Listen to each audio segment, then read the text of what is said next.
Então tá, hoje nós vamos ver como ajustar aqueles modelos que a gente falou na aula passada, né?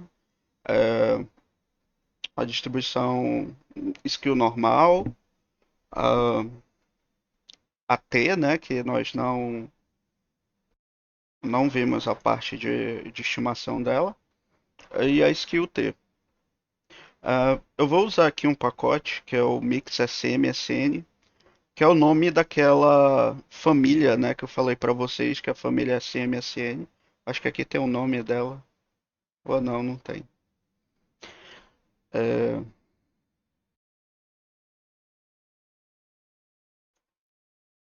Então, assim, tem esse pacote Mix SM-SN que ele é para uma família de distribuições que inclui aqui a distribuição é, que a gente viu, a skill normal e a skill T multivariada, tá? Mas aí, como a gente viu na aula, a gente consegue transformar a skill normal e a skill T nas suas respectivas distribuições simétricas, né? Então, nesse pacote eu também tenho a parte de estimação da distribuição normal, é claro, e da T. Eu tenho outras distribuições, eu tenho a, a normal contaminada, simétrica, e essa distribuição slash, e a distribuição skill slash, tá? Eu confesso que eu conheço bem pouco sobre essas duas últimas distribuições, né? A skill slash e a slash. Por isso que eu não vou entrar tanto assim no assunto delas duas, tá? Mas o que é mais interessante é a gente continuar na, na skill normal e na skill T, porque elas têm o comportamento é, que vai nos interessar, né? A, se eu não me engano, a distribuição slash aqui e a normal contaminada, elas são para um caso específico é, de aplicação, assim, é quando você tem erro no modelo não, erro de medida, você tem erro de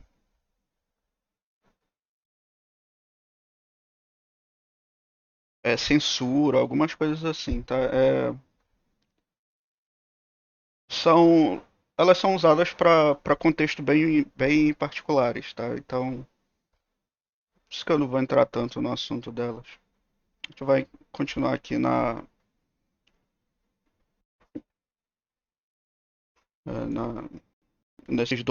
nesses dois modelos TI e normal assimétrico. Ah, então aqui, o processo de estimação, essa função smsn.mmix, ela faz a estimação dos parâmetros, né, de todos os parâmetros das distribuições, é, considerando o multivariado, tá? Então esse m aqui é de multivariado.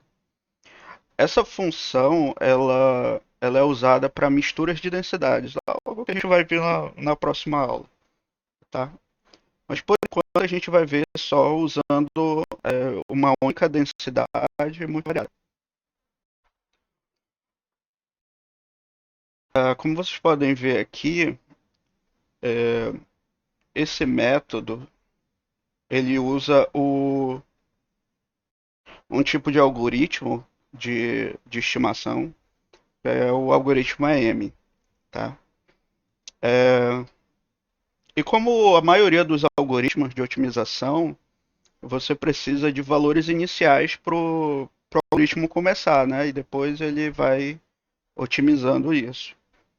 Então, assim, para cada distribuição que você for trabalhar, você precisa de valores iniciais para os valores dos parâmetros, tá? É, No caso aqui, por exemplo, eu tenho a distribuição normal. A gente sabe que a distribuição normal ela tem multivariada, ela vai ter é, um vetor de locação e uma matriz de escalas, né? Então a gente precisaria colocar os valores iniciais para esse vetor de locação e essa matriz de escalas. Em geral, como é que a gente faz? Como a gente não tem uma informação inicial sobre os dados, a gente poderia aqui, por exemplo, usar as estimativas usando aqueles estimadores tradicionais que a gente já conhece, né? Que é a média aritmética do vetor de característica, a matriz de correlação estimada, tá? Amostral. A gente poderia usar isso como valores iniciais. Ou a gente usa um procedimento que a gente coloca ali para otimização, é como se eu estivesse não dando muita informação, mas partindo do ponto mais básico ou mais centralizado possível, que é colocar o vetor de locação zero, né? Que aí eu teria no meio, né, do espaço que eu vou estar otimizando. Pense, por exemplo, no caso univariado, que eu tenho uma média. Então, assim, a gente sabe que a média ela é definida na reta. Então a gente coloca igual a zero porque tecnicamente ele está no meio, né, do espaço, né? Então se ele for convergir para menos infinito ou para mais infinito, digamos que a gente está ali no meio do caminho, tá? Seria essa a lógica. E aí no caso multivariado a gente faria o mesmo, colocava zero em tudo. No caso das matrizes já é um pouco mais complicado, né? Você não enxerga muito bem essa questão de convergência para o caso do espaço de matrizes. Então, em geral, o que a gente faz é colocar o, o valor inicial aqui para a matriz sigma o mais básico possível, que seria uma matriz de identidade. Né? Então, basicamente, os valores iniciais seriam uma normal padrão multivariada, né? Com média zero, as variâncias iguais a um e covariâncias iguais a zero. E aí, se for existir uma covariância ou não, ele vai estimar. Mas essa questão de valores iniciais ela é muito complicada, tá? Às vezes, dependendo do valor inicial, vocês vão ver mais para frente no curso em estatística computacional, que dependendo, alguns algoritmos, dependendo do que você escolhe como valor inicial, você converge para um local totalmente diferente, às vezes diverge, e é muito complicado essa parte de você saber chutar um bom valor inicial, né? Mas para esse algoritmo específico, para essas distribuições, o que acontece? Os valores iniciais eles são retirados é, das estatísticas das estatísticas básicas mesmo, aquela que a gente vê lá em análise exploratória de dados. É, No caso da skill T e a skill normal, o vetor de alocação aqui não necessariamente é o vetor de médias. Mas aí que a gente faz? Faz o valor inicial igual o, o vetor de médias amostrais, que aí é uma forma de como se estivesse estimando isso daqui, né? Então, assim, para resumir, ela tem um argumento aqui da função que é o getIn, ou seja, pegar os valores iniciais. Quando ele é igual a true, ele faz um procedimento aqui que nós vamos ver acho que na próxima semana, quando a gente começar a trabalhar com análise de agrupamento, que é uma distribuição, é um método chamado caminhos, onde identifica, ele identifica grupos, e ele gera ah, os valores iniciais a partir daí, tá?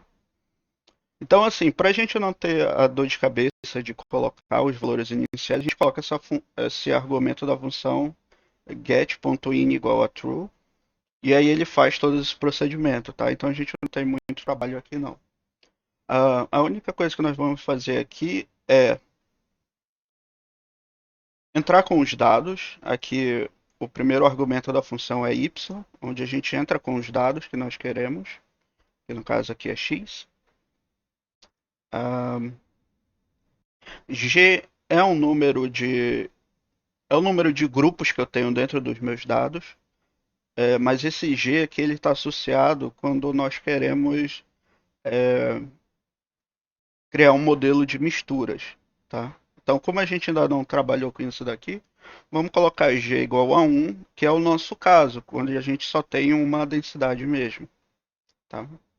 E o outro argumento que nós vamos mexer é no family, que é o nome da distribuição que a gente quer ajustar. Então, nesse caso aqui, eu estou ajustando a normal multivariada, tá? Por exemplo, a gente sabe que os estimadores da normal multivariada é o vetor de médias e a matriz de covariâncias amostrais. Não tem necessidade de a gente usar uma função dessa, mas essa função ela já traz aqui para a gente. Eu executei aqui os dados, então ela já traz aqui. É, ela traz aqui as estimativas de Mi, tá? Então tenho aqui Mi. Como eu só tenho G igual a 1, então ele só vai me retornar um vetor de médias. Tá? É a mesma coisa para a matriz de covariâncias. Ele me gera aqui uma matriz de covariâncias. Então, tenho as estimativas. Uh, Aqui o shape vai ser aquele vetor de parâmetros de assimetria. Tá? No caso, como é a normal é simétrica, então aquele shape ele é igual a zero. Lembram? Que quando eu tenho a skill normal e faço aquele parâmetro lambda, que é o parâmetro de assimetria igual a zero, a gente tem exatamente a distribuição normal. Então a gente. Então por isso que ele está apresentando aqui o shape igual a zero. Tá? Esse PI é uma proporção dos dados em relação a uma densidade dentro da mistura. Que não é interessante para a gente agora, tá? Como a gente está trabalhando só com uma, então a proporção de observações dentro de uma densidade vai ser sempre igual a 1. Então a gente não precisa se preocupar com isso agora, tá? E aqui no null vai ser o nosso grau de liberdade, tá? Só que como a distribuição normal não tem grau de liberdade, então a gente não pensa nesse valor aqui nesse valor aqui, tá? A gente só vai olhar pro mi e sigma. Ele dá outras informações aqui são bem interessantes. Por exemplo, ele dá a log verossimilhança, né? Que é esse valor. E ele dá aqui também algumas métricas que são usadas para avaliar modelos, tá? É, eu acho que vocês vão ver isso daqui nas, nos cursos mais avançados de inferência e, e inferência bayesiana, tá? Então, não é tão interessante para a gente agora, tá? Porque para a gente a seleção do modelo não está vinculado o quão bom esse, esse modelo se ajusta aos nossos dados, né? Essas medidas aqui são umas medidas de ajuste, assim como a log verossimilhança. No nosso caso, o critério que a gente usa para determinar se o modelo ele é bom ou não, o que a gente quer é se ele está classificando bem. Então a gente vai olhar depois a taxa de erro de classificação, tá? Bom, como é que eu faço para as outras? Vamos olhar para o caso da T aqui, como é que ele faz essa estimação. Lembrando que aqui, diferença da T para normal é que eu vou ter os graus de liberdade, né? Então ele vai agora estimar o grau de liberdade. É, então o que eu tenho aqui é T multivariada de locação e escala. Então ele apresenta o parâmetro μ, que não necessariamente é a média, tá? Mas é um parâmetro de locação. E a matriz sigma, que é uma matriz de escalas, que não é a matriz de covariâncias. Tá? Ele apresenta aqui o Ni agora com essa estimativa. Né? Então, essa é a estimativa dos graus de liberdade. Como esses dados aqui do íris, eles têm uma distribuição muito próxima da distribuição normal, então o que aconteceu aqui? O grau de liberdade da T deu muito alto, então significa que é uma tentativa do algoritmo fazer ali quando ele faz o ajuste, é meio que a T convergindo para a distribuição normal, né? Então a gente sabe que quando isso, tanto no caso univariado como multivariado, quando os graus de liberdade tendem a mais infinito, a T ela converge para a distribuição normal. Na prática, ali a partir do 20 ou a partir do 10 graus de liberdade, você já tem quase uma distribuição normal, né? Então, a T já tem quase o formato da distribuição normal. Ela já perde aquela característica de acomodar os graus de liberdade. Então, um grau de liberdade igual a 100 aqui, você já tem praticamente uma normal, tá?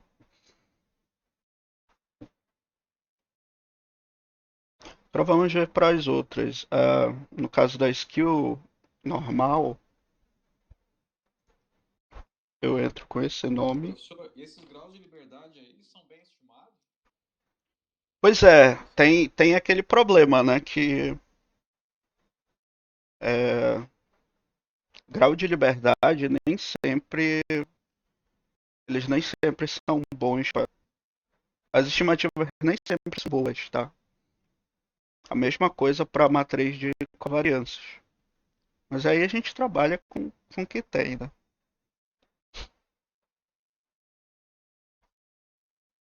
Mas realmente, é bem observado isso. O quanto eu posso confiar nisso daqui, né? É, eu cheguei a fazer uma simulação para o Monte Carlo, né? Uhum, E realmente isso aí ficava muito longe daquele valor que a gente usava para gerar a amostra. é Realmente verdade, errava muito. exatamente.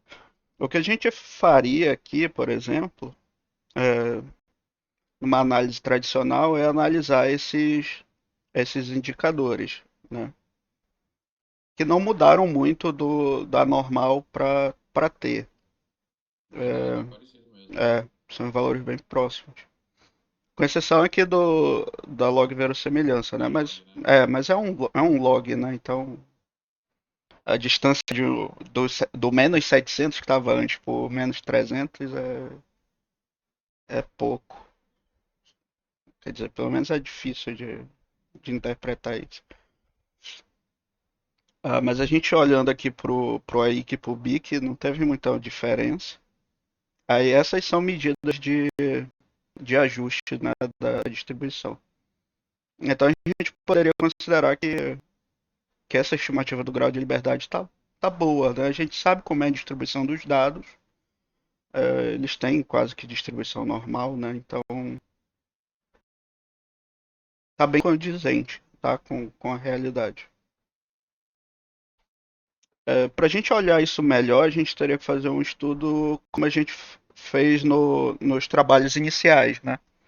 É, pegava essas estimativas e gerava, né, o gráfico de contorno em cima dos dados para ver, né, ali pelo menos como é que está o ajuste. Pelo menos em gráficos bivariados e tal, para ter uma ideia, né? Mas mesmo assim ainda é complicado de analisar. Então, o que, que a gente faz é realmente usar, né, o que foi estimado. Esse algoritmo aqui desse pacote ele é muito bom, então as estimativas são muito boas, então dá para usar, tá?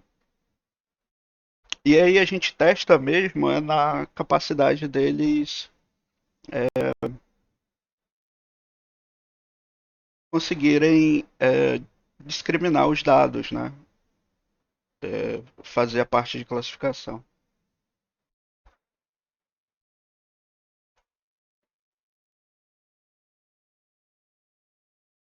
Aqui da distribuição de skill normal.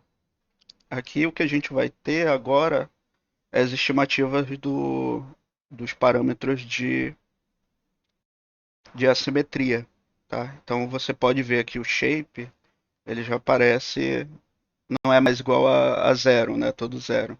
Ele já tem aqui. Significa que esses, como as estimativas estão um pouco diferentes aqui de zero, a gente sabe que esses dados eles têm ali alguma componente assimétrica, tá? E do jeito que eu estou usando aqui, de fato tem, tá? Porque eu estou considerando,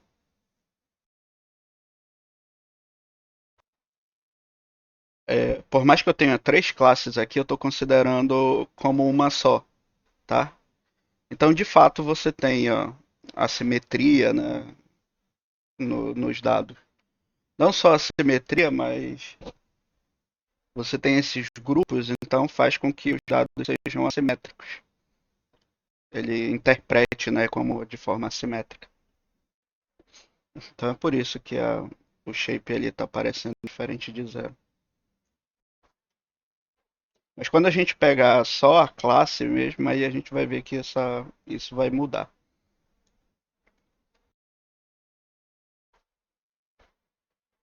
Pro da skill T é só eu mudar aqui o normal para T.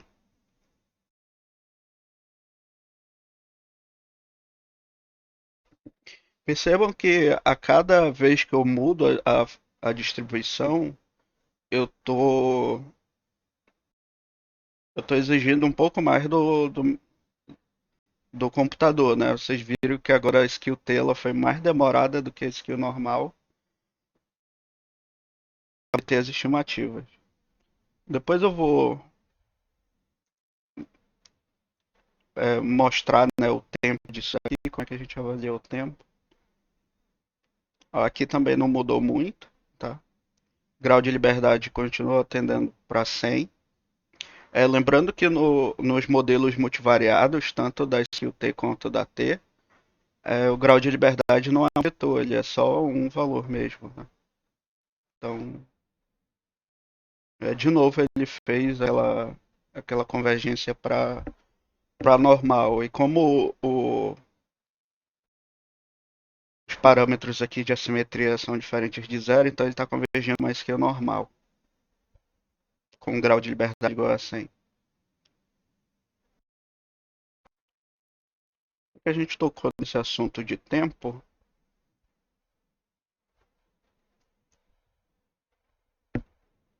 vou colocar aqui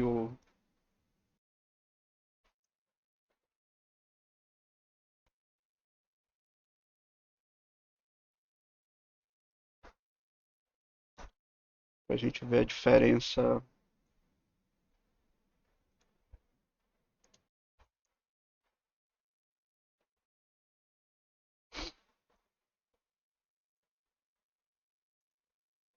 Vou começar aqui com a normal.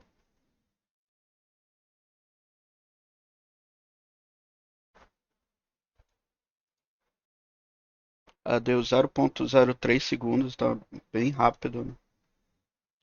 Vou colocar aqui a T.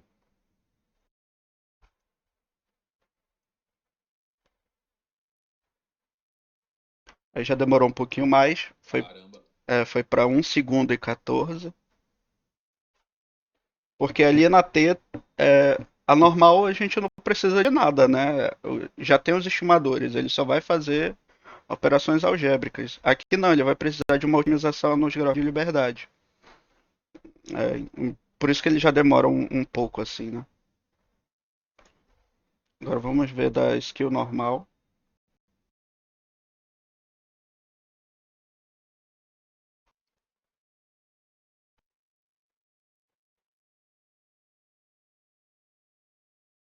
Que já aumentou bastante, né? Foi para 3,5 segundos. Para skill T.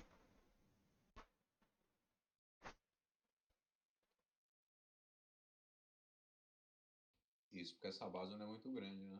É, ela é só 150 observações e 4 variáveis, né? É.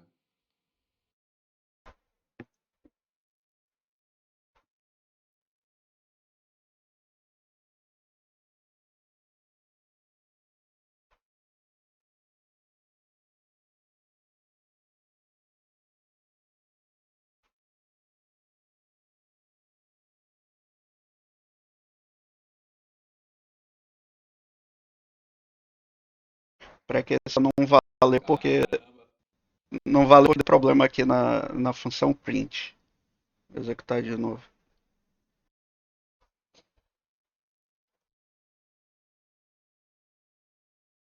Que já foi um problema do computador.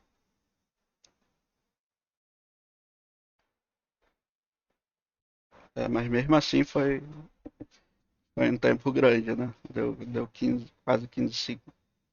14, pouco mais de 14 segundos. Então é aquele problema que eu falei para vocês, né?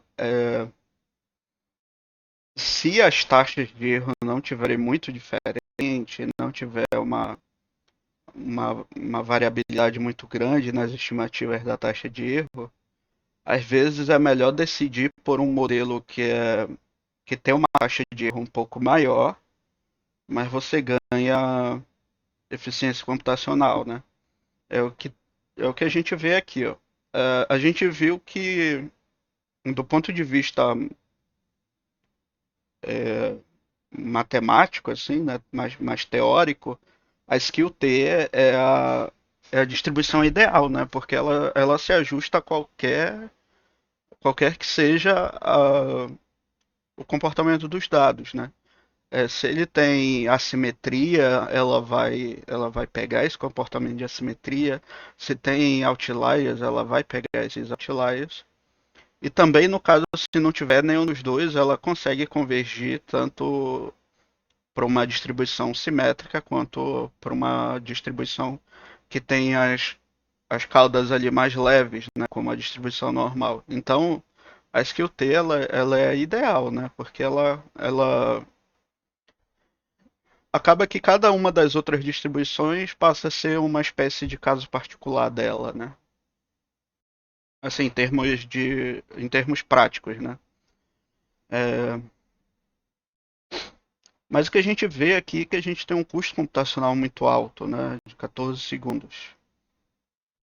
É, isso pode parecer pouco para alguns trabalhos, pode ser, tá? Por exemplo, se você não tiver que criar um modelo com uma certa frequência, né?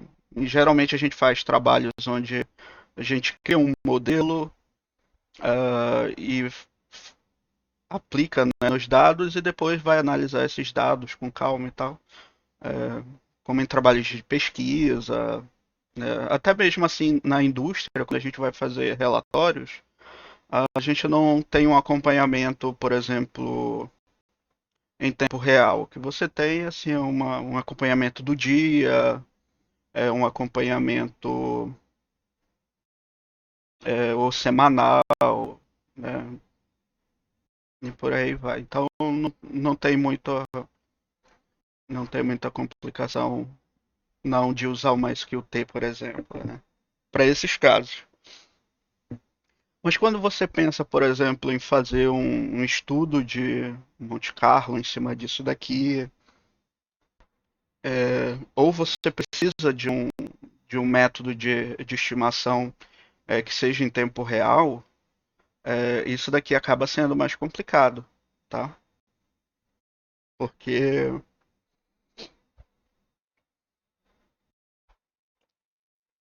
porque isso daqui tem um custo muito alto. por exemplo, naquele trabalho, naqueles conjuntos de dados lá da Secretaria de Fazenda, o que que ele faz? Ele calcula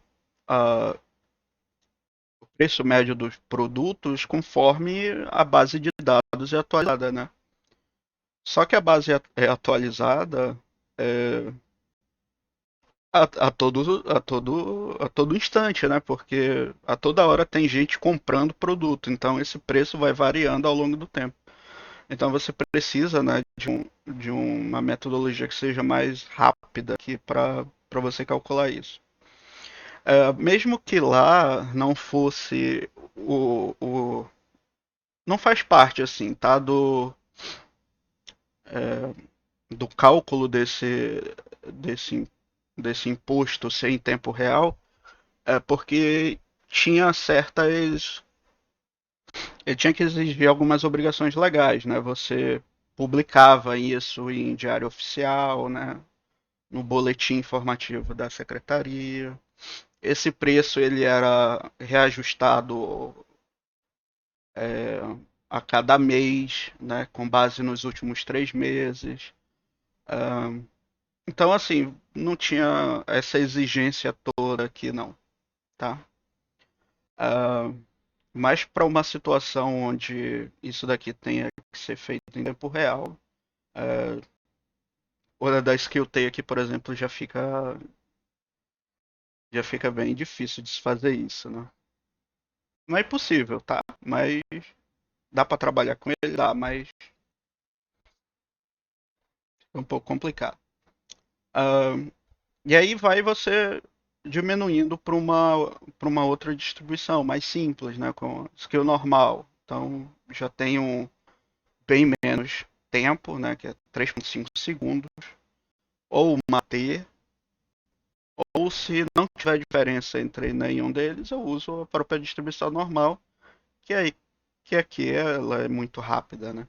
Então ela não tem nada de otimização nela, então é, ela é muito rápida.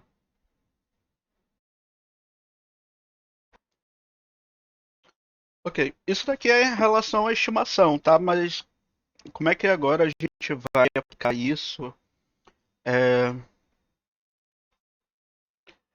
no contexto de análise discriminante? Então aqui a gente vem para uma análise discriminante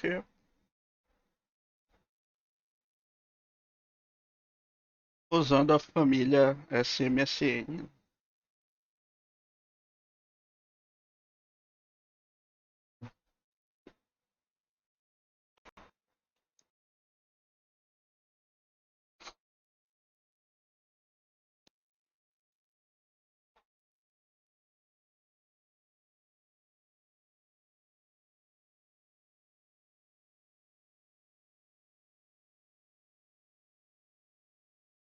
Então aqui a gente vai usar é, o método do holdout, separar em conjunto de treino e teste.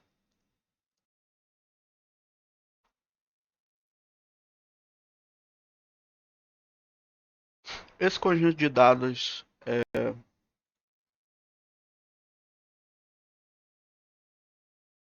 três classes, tá?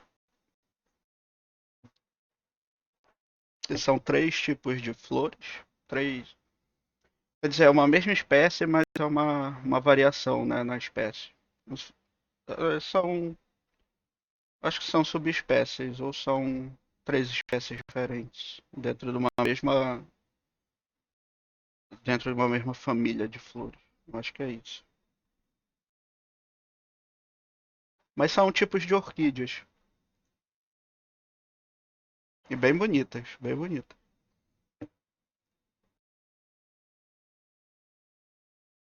Então aqui eu vou criar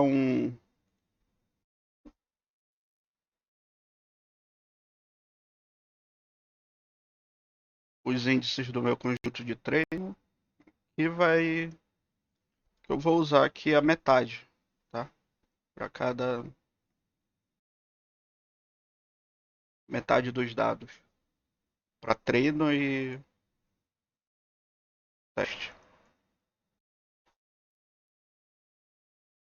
Eu vou chamar aqui de TR o meu conjunto de treino.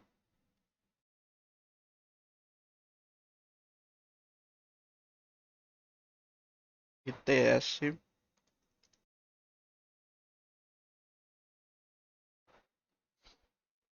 o meu conjunto de teste.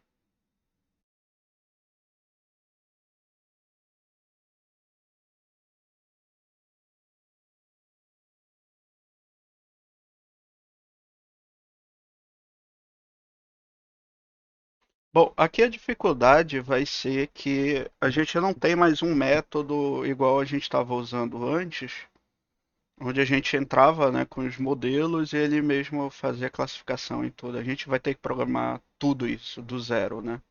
Então a gente vai ter que programar o classificador de Bayes do zero aqui para todo mundo. É, eu vou criar aqui uma lista chamada mod,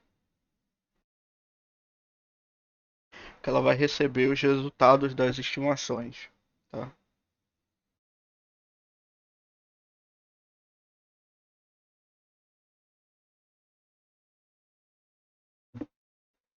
Eu vou chamar aqui de K maiúsculo, é o número de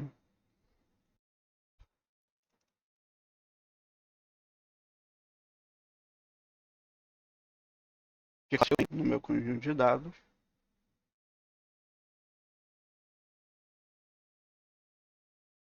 que no caso aqui são três classes, tá?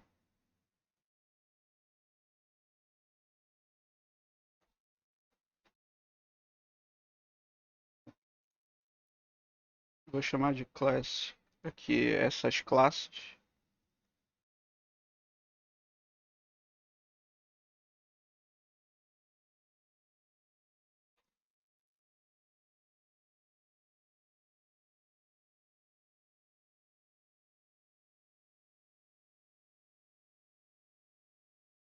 E para cada classe eu vou obter as estimativas dos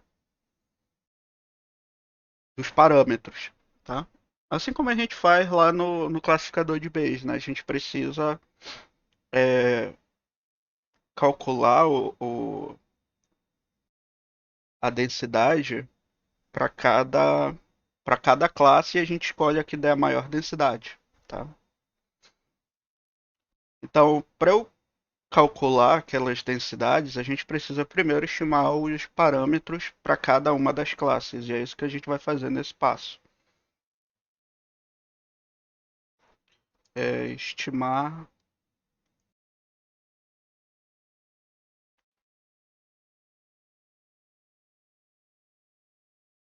parâmetros para cada classe.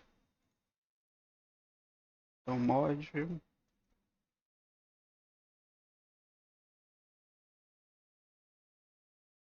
Aí eu uso a, a função SMSN aqui.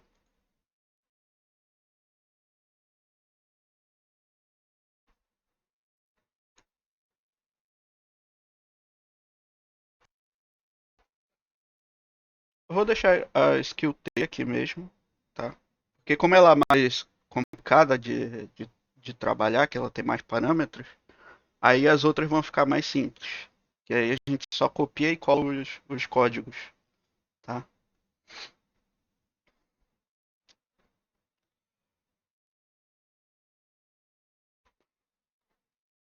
Só que os dados que eu vou entrar aqui vão ser agora diferente de todos os dados como a gente estava usando antes. Agora vai ser o conjunto de treino, tá?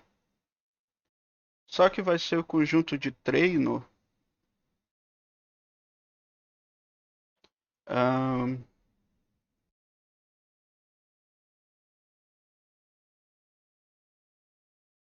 vou chamar aqui de YTR, que é as minhas classes,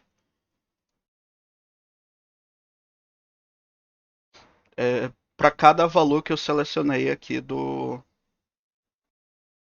conjunto de treino, tá? É, então ele vai ser assim, vai ser o Y e D. tá? Então ele diz aqui a qual classe pertence cada um dessas linhas aqui da matriz de treinamento, tá?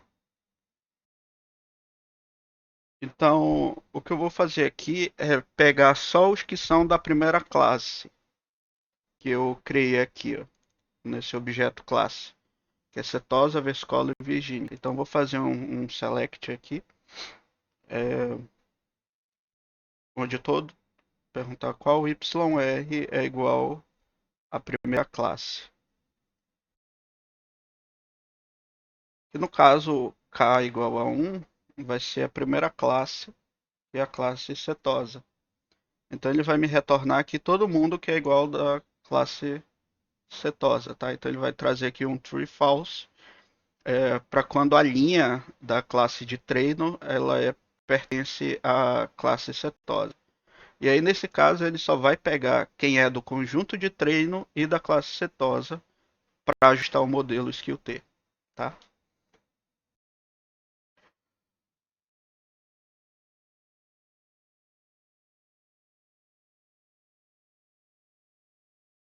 Porque eu não sei se ele vai ajustar, porque eu vou ter poucas observações. Se a gente olhar assim,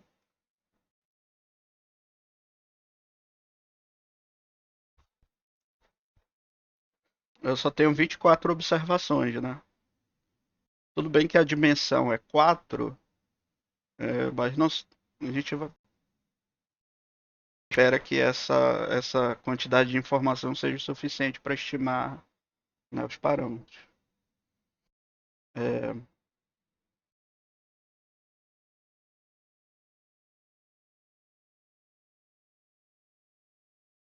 vou só executar aqui só para a gente ver os resultados, tá?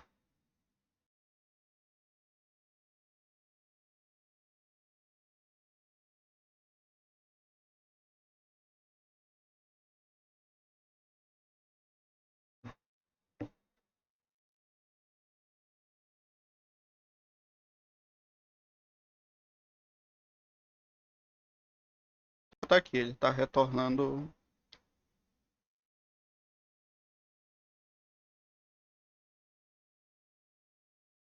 as estimativas, tá? Eu vou salvar tudo isso dentro de uma lista. Então vou executar aqui para ele fazer isso para as 3 classes.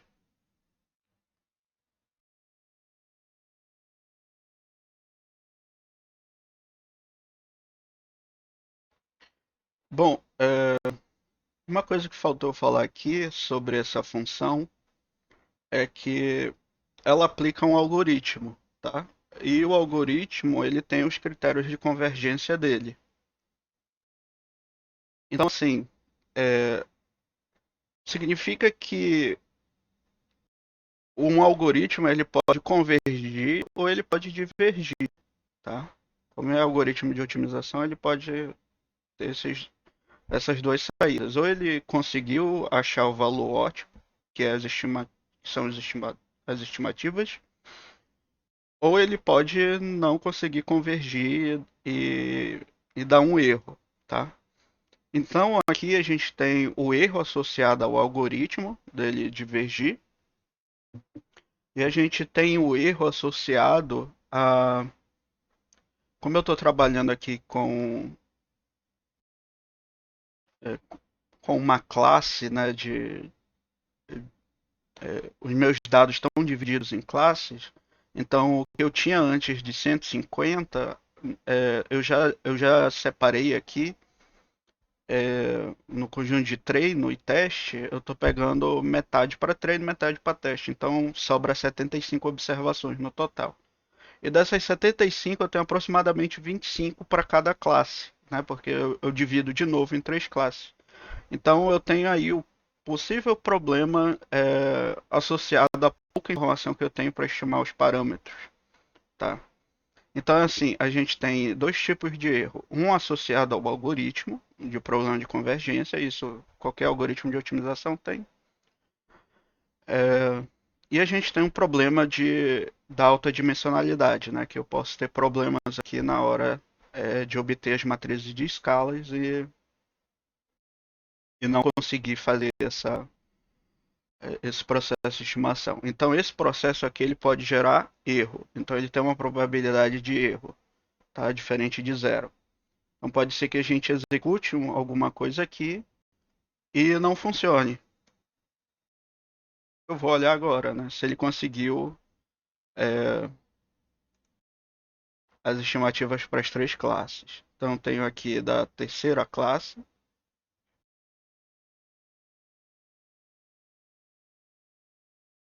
Vamos ver assim.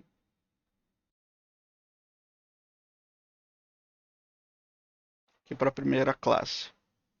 Ele conseguiu estimar, tá? Para a segunda também. Para a terceira também. Então, isso é ótimo, né? A gente não teve erros aí no processo de estimação. Mas é uma coisa que a gente tem que ficar atento, tá? Bom, fiz a estimação dos parâmetros do modelo para cada classe. Agora eu preciso calcular, né, as densidades para conseguir fazer a minha classificação, né, pela maior densidade. Aqui tem um probleminha porque a gente não tem uma função, pelo menos não nesse pacote, a gente tem acesso às funções que calculam as densidades das distribuições, tá? Eu só tenho essas distribuições, então eu não consigo calcular a densidade. Então o que a gente faz aqui? É, como eu já olhei o código-fonte dessa função, eu sei que aqui no meio ele usa uma função interna do pacote para calcular essas densidades, tá? E aí o que a gente vai fazer é retirar essas funções internas que eles programaram e calcular essas densidades. A gente poderia pegar aquela densidade, né, que a gente viu na última aula e programar aqui. Mas como elas são grandes por exemplo, as assimétricas, elas têm aquela integral para resolver, né? Então vai dar um pouco mais de trabalho para a gente se fizer daquela maneira. Então o que eu vou fazer aqui é usar é, vou olhar aqui dentro da função e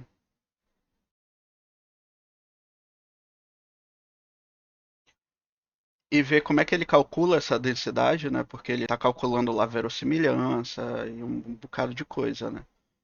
Então ele tem aqui, já olhei antes, eu sei que ele tem funções para isso. Eu só tenho que procurar aqui ó, no meio é, a função skill t.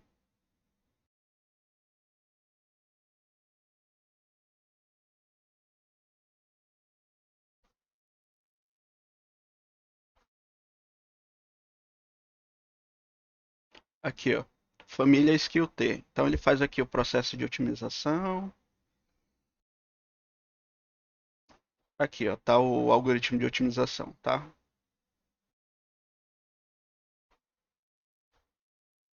E bem aqui mais para o final ele faz o cálculo da função de verossimilhança. Tá aqui, ó. LK, função de verossimilhança. E aí ele tem essa função aqui, ó. Essa função ela serve para calcular a densidade. Eles programaram, tá, essa função para calcular a densidade da T, da T da skill T multivariada. E aí eu preciso entrar com os dados que eu quero é, calcular a densidade, que no caso é o meu conjunto de teste, tá?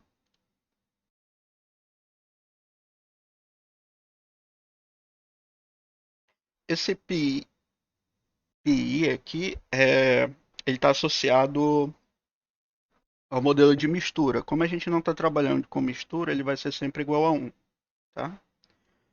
E aqui eu entro com os valores de mi, sigma, uh,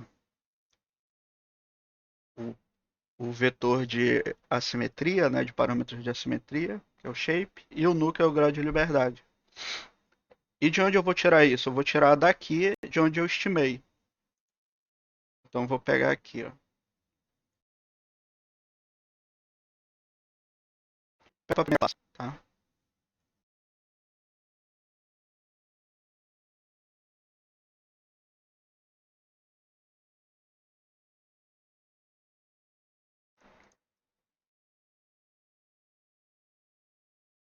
Vou colocar assim para poder enxergar. O mi, é,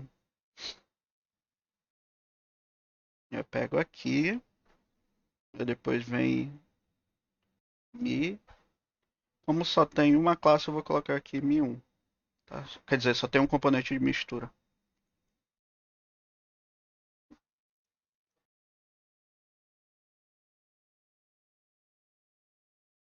É a mesma coisa eu vou fazendo para os outros parâmetros.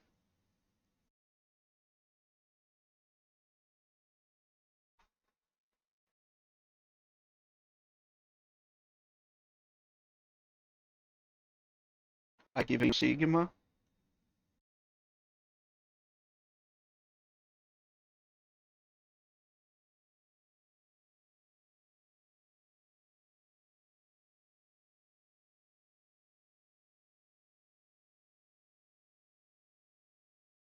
Vou colocar logo tudo aqui. Aí vem o shape.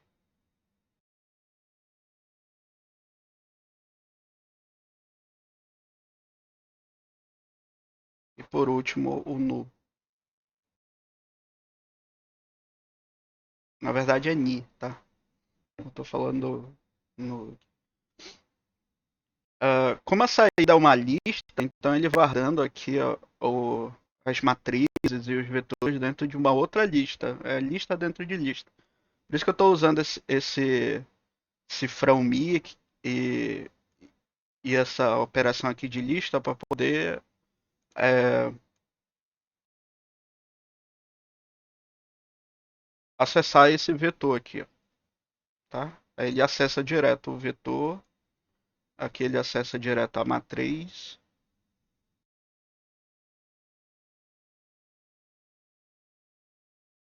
Aqui o vetor de assimetria e aqui o parâmetro ni, tá? E aí ele calcula a densidade. Ah, tá. Essa função ela não é acessada pelo usuário diretamente, tá? Então ela é uma função que ela fica escondida no pacote. Não é bem escondida, mas ela não é das funções principais. Então, para você acessar essas funções de é, uma camada que fica escondida, você usa aqui três dois pontos, que aí ele consegue acessar essa função, tá? Aí quando eu executar, disse que tem um argumento não usado. Deixa eu ver aqui. Ah, tá. Não é. Esse argumento aqui é lambda. E aqui é pi1. Mol tá certo. Sigma, lambda, no. Tá, agora tá.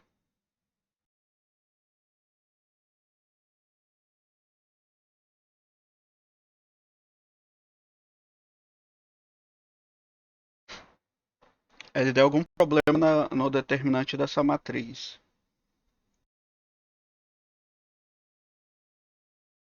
Deixa eu só ver se não é esse parâmetro de assimetria, porque ele entra aqui como se fosse uma matriz. Ó. transformar em vetor para ver se não é isso. Não, o problema realmente está aqui.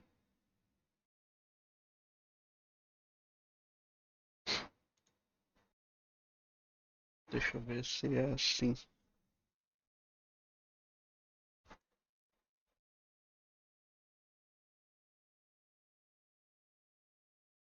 É, não precisa entrar com vetor de médias, não. Você entra com a lista, tá? A lista de Mi, a lista de Sigma e a lista do Shape. Aí ele consegue calcular as densidades, tá? Isso aqui é a densidade estimada do conjunto de teste para classe 1, tá? Então vou chamar aqui de densidade.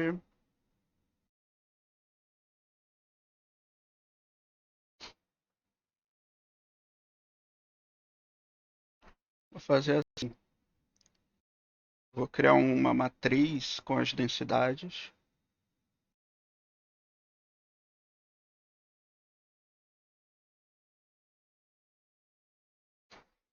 O número de linhas vai ser o número de linhas que eu tenho na minha matriz de teste.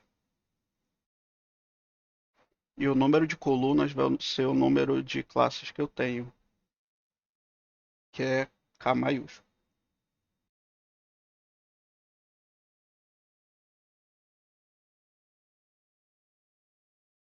Eu vou fazer outro for desse daqui.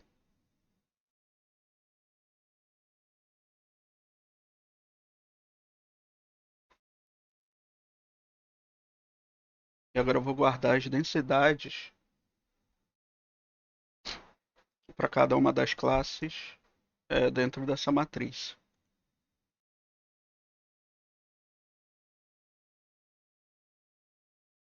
Vai ser minúsculo.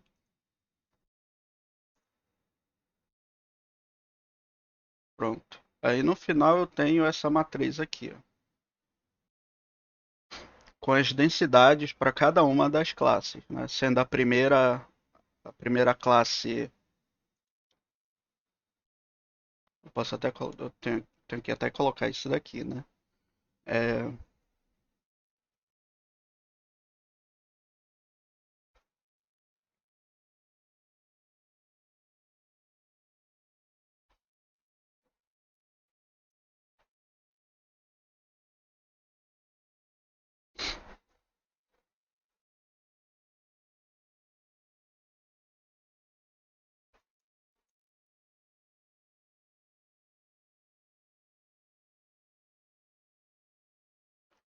pronto, agora eu tenho aqui, ó. Essa daqui é as densidades da classe do conjunto de teste para cada uma das classes, né? Acetosa, vesicolo, virgínica.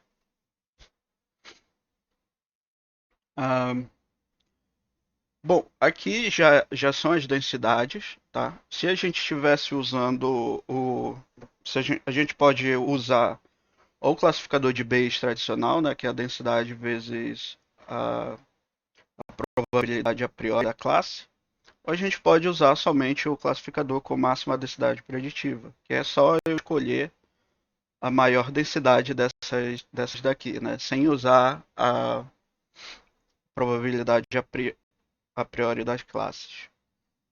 Que é o que eu vou fazer, tá? Vou classificar de acordo com a maior densidade. É,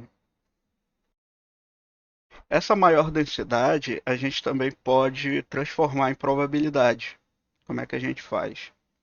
A gente divide cada elemento pela soma da linha, tá?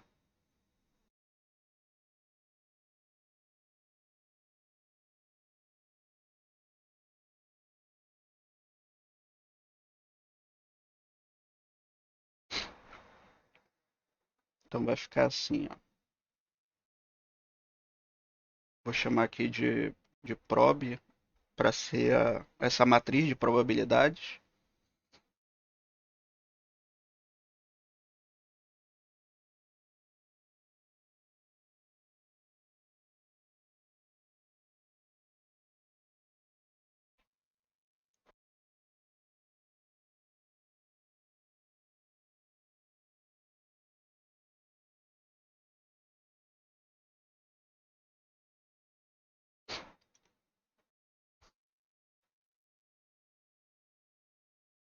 Vou fazer aqui de um jeito simples.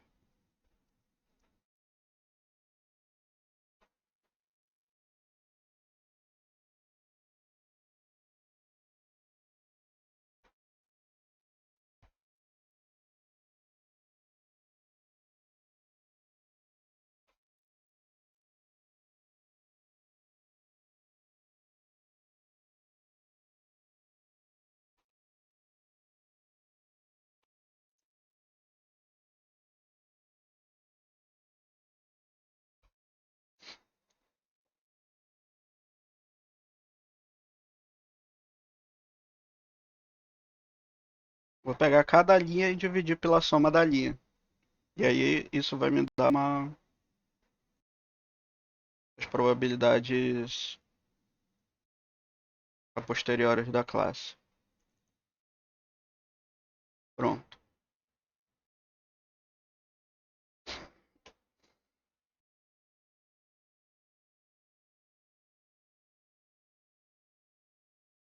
Tá certo isso?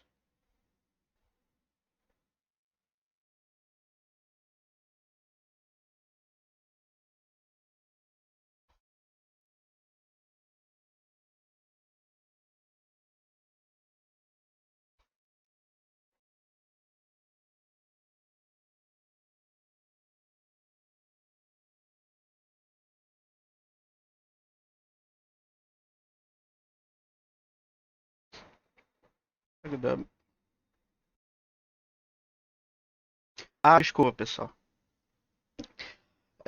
Eu tava vendo aqui que as densidades estavam tudo igual, né? Então ele tava classificando todo mundo com a mesma densidade. É que aqui eu não mudei, ó. Ele tá pegando o mesmo estimador, mesma estimativa da classe 1 para as 3. Então isso aqui tá errado, Verdade. né? Tem que ser um K aqui.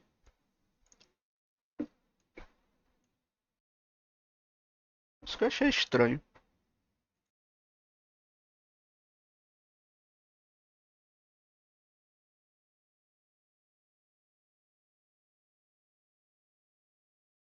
Aqui, agora eu tenho as probabilidades mesmo, né? Podia arredondar isso daqui para ficar mais fácil de, de ver.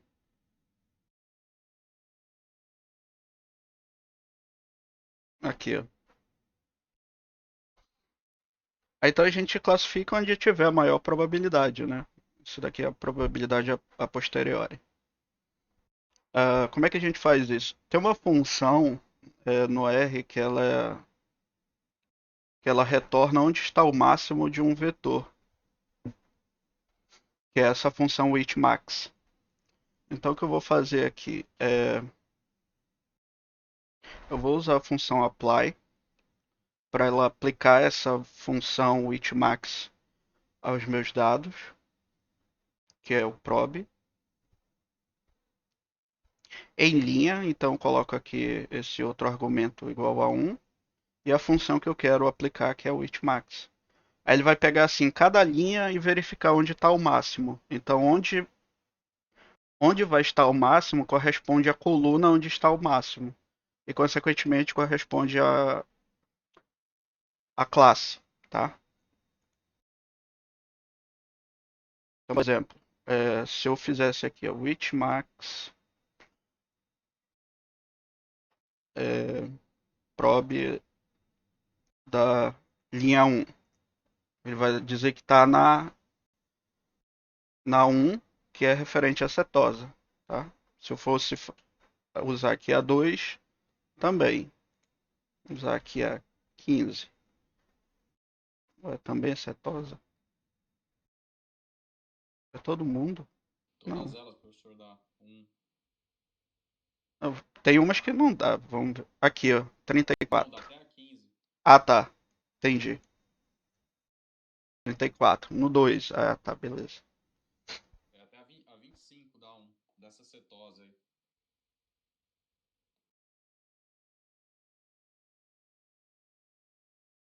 A 8 não. É porque eu tava achando estranho porque isso aqui é aleatório, né? Então não tá na sequência. Mas de fato tá certo. Eu só dei o azar de pegar algumas que estavam referentes à cetose. Isso que eu tava achando estranho. Então, essa função apply vai fazer isso, tá? Só que de uma forma mais rápida, ele vai fazer para todo mundo. Então, essa aqui é a classificação, tá? Vou chamar aqui de CL hatch, que é a classe chapéu, né? Aí daqui, por exemplo, a gente pode fazer a matriz de confusão.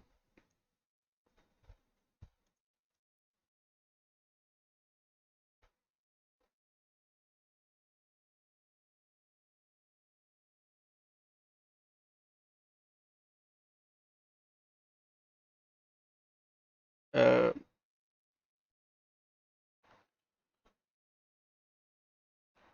os meus dados aqui, as minhas classificações originais vão ser essa.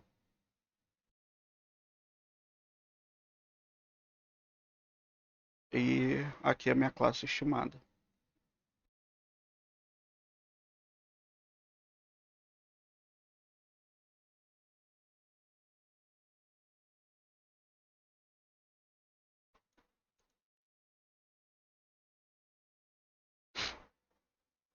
Pronto. Então, tudo que está fora da diagonal principal é erro, tá? E o que está dentro da diagonal principal é acerto. Então, a gente pode calcular nossa taxa de erro como sendo 1 menos a soma da diagonal dessa matriz de confusão.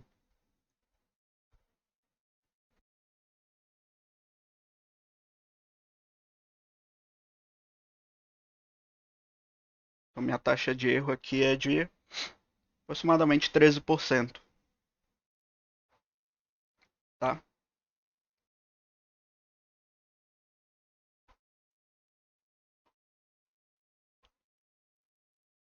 Bom, esse é o primeiro algoritmo que a gente faz fazendo tudo, né? Estimando os parâmetros, estimando a densidade, depois a probabilidade a posteriori, depois fazendo a classificação, né? Porque aquela função do R-miner lá já fazia tudo isso daqui numa função só, né? Então é bem mais legal pra gente. Aqui não, a gente teve que fazer tudo sozinho. Inclusive é o cálculo aqui das densidades. Ah, então, assim, o que vai mudar esse algoritmo para as outras? O que vai mudar aqui, que a gente vai mudar a família e a gente vai mudar essa função aqui também, tá? Então, esse algoritmo aqui seria para skill T. E aí a gente faz um algoritmo para skill normal, uma para T e uma para normal, tá? A única coisa que vai mudar é aqui essa função, tá bom?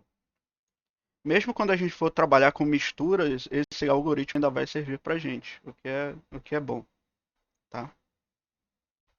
Então, assim, é,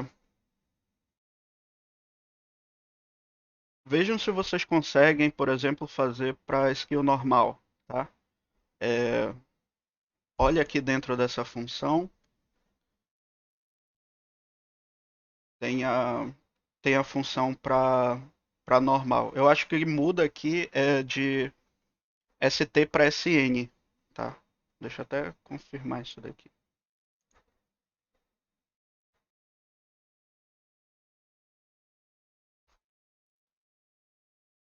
SN maiúsculo. É, é isso daqui. E o que muda também é que não tem o parâmetro ni, tá bom? Aí você só entra aqui com mi, sigma e lambda. O da normal, eu acho que da T é isso aqui. Não,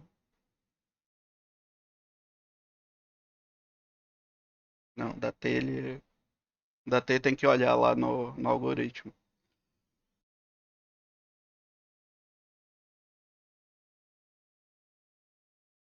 Deixa eu olhar aqui. Vou fazer assim, fica mais fácil. Um algoritmo grande, tá? Uma função. Cadê? Não vai copiar?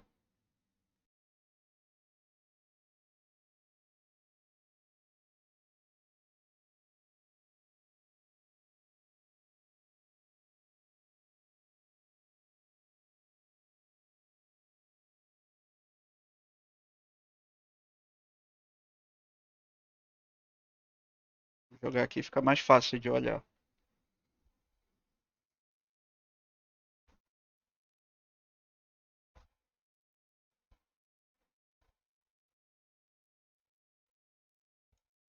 Meu Jesus amado. É,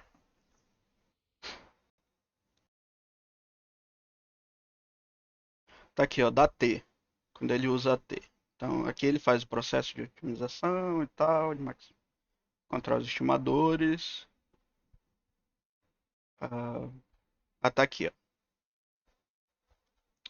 Ele usa a aproximação da skill T para T.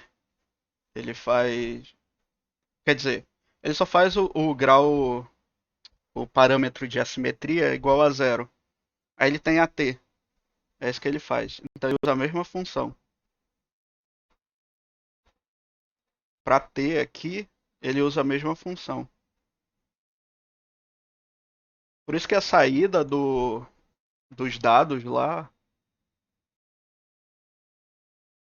é. Professor, por que que na linha 35 o senhor colocou PI1 e não PII?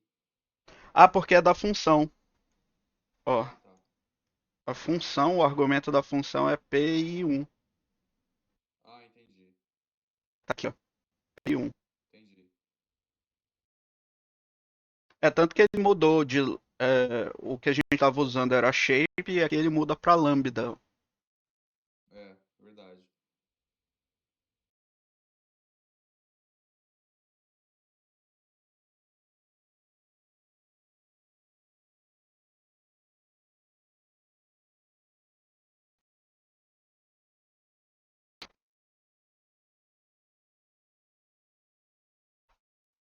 Então da T, ó, quando a gente executar a T,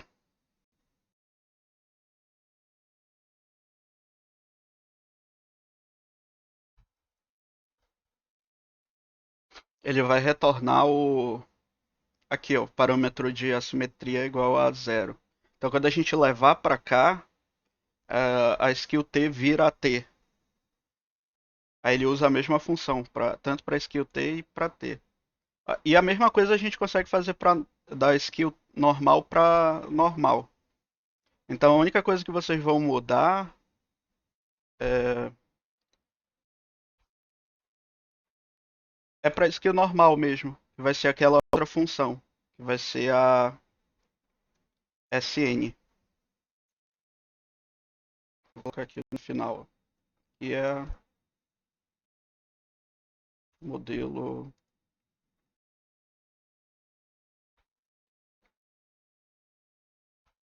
skill normal. Usar essa função aqui.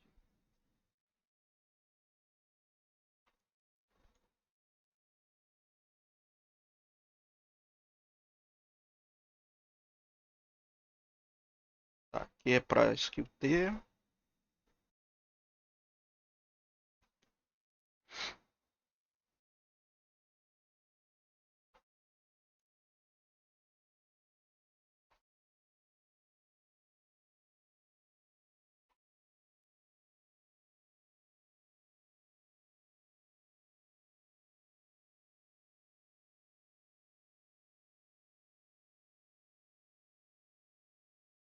E aqui da skill normal.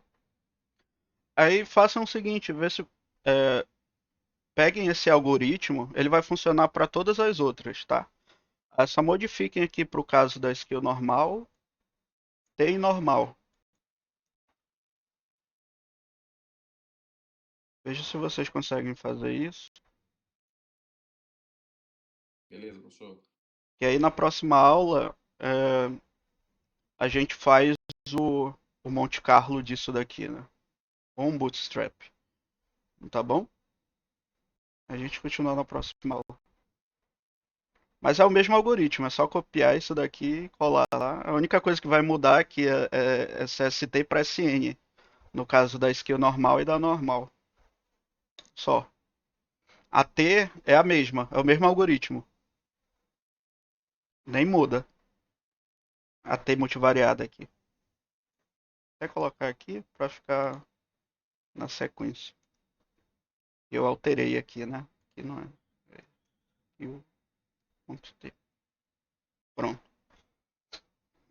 Aí na próxima aula a gente faz, né? O Monte Carlo disso daqui, dá uma avaliada, ver como é que é o comportamento desses classificadores.